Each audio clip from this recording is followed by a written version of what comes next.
Tonight, we're having a cheesesteak sloppy joe. I'm gonna first cut up my onion.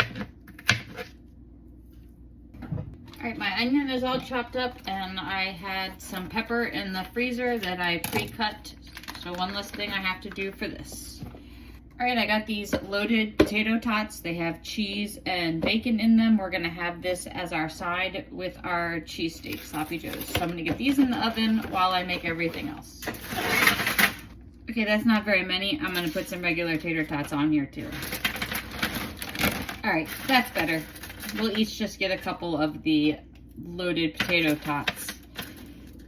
My tater tots are in the oven, and I'm gonna start on making my cheesesteak sloppy joes. We have about 2 tablespoons of butter. My onions, my peppers.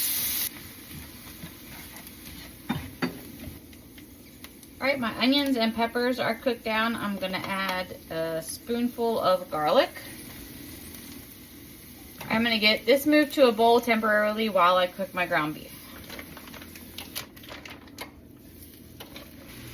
All right, while my ground beef is cooking, I am going to cut up my provolone cheese just so it melts a little bit easier in the pan. And you can put as much cheese as you want. I think I'm gonna do 2 more. All right, my ground beef is still cooking. I am going to get my buns prepared. I am going to melt some butter, and I'm gonna put some buttery steakhouse seasoning on my buns. All right, I'm gonna add my buttery steakhouse to the butter.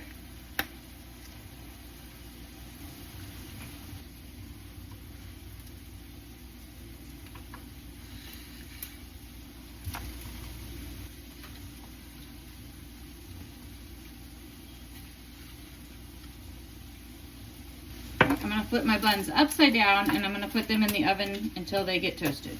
All right, my ground beef is done and it's strained. I'm going to add my onions and my peppers back in.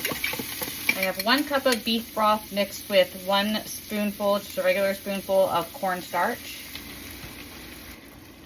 All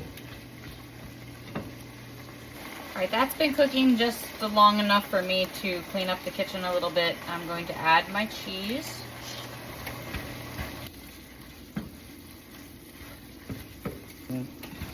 This is how my buns turned out.